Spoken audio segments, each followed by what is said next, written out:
만약 공동명의의 집을 매수하러 계약 현장에 갔을 때 부부 중 남편 한 명만 나와 있다면 어떻게 하시겠습니까? 부부는 경제 공동체니까 괜찮겠지? 부동산 사장님이 믿을만 하다. 이 말만 들으면 계약해도 괜찮겠지?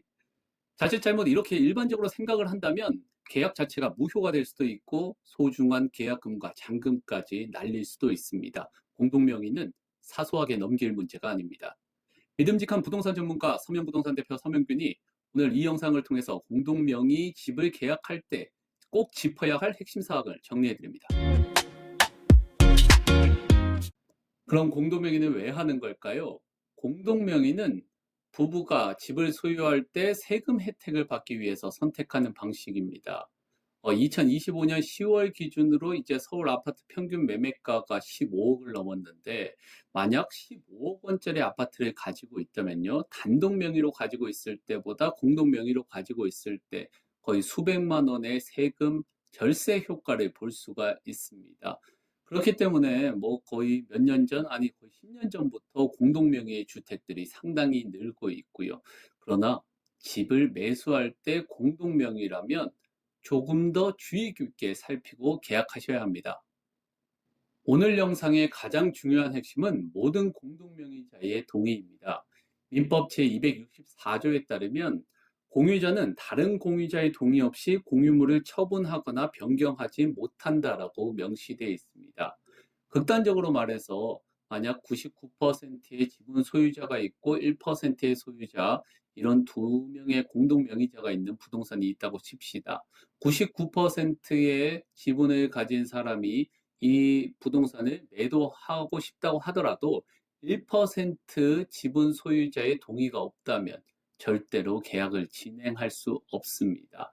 즉 따라서 이 공동 명의자가 있는 매물은 이 모든 공동 명의자가 계약 현장에 참석해서 진행하는 게 가장 안전한 방법입니다. 그러나 현실에서는 매매 계약에 모든 공유자가 동의하더라도 여러 가지 사유로 인해서 계약 현장에 참석하지 못할 수도 있습니다. 이럴 때는 참석하지 못하는 사람의 신분증 사본, 인감증명서, 그리고 인감도장이 찍힌 매매계약 위임장이 꼭 필요합니다. 매수하실 때는 이 부분을 꼭 확인하셔야 하고요.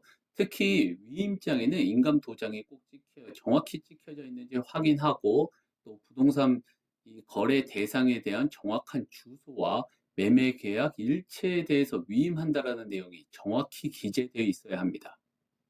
그럼 임대차 계약은 어떨까요? 매매와 달리 임대차 계약은 관리에 관한 사항으로 간주됩니다. 민법 제265조에 따르면 공유물의 관리에 관한 사항은 공유자 지분의 과반수로 결정한다라고 기재되어 있습니다. 만약 하나의 건물을 60% 지분을 가진 사람, 40%의 지분을 가진 사람 두 명이 소유하고 있다고 가정을 해보죠. 이 건물을 통임대할 경우에는 이 두 명이 모두 다 동의해야 하는 게 아니라 60% 지분을 가진 사람의 동의만으로도 임대차 계약이 가능합니다. 현실에서는 좀 아파트 같은 경우 부부 공동 명의로 진행할 때 50%, 50% 가지고 있죠. 50%는 뭐 당연히 다들 아시겠지만 절대 과반수가 아닙니다. 그렇기 때문에 50%, 50% 지분을 가진 부부 공동 명의의 집에 임대차 계약을 진행한다면 부부가 모두 다 동의해야 하고, 또 두 명 모두 임대인으로서 참석하는 게 가장 바람직합니다. 간혹 부부 관계니까 임대차 계약 정도는 위임장 없이도 진행해도 되지 않느냐, 부부 사이에는 일상 가사 대리권이 있기 때문에 충분히 가능하다, 이렇게 생각하시는 분들도 있는데요. 이 일상 가사 대리권에 대한 법원 판례는 부동산을 처분하거나 임대하는 행위는 일상 가사에 해당하지 않는다라고 정확히 명시되어 있습니다.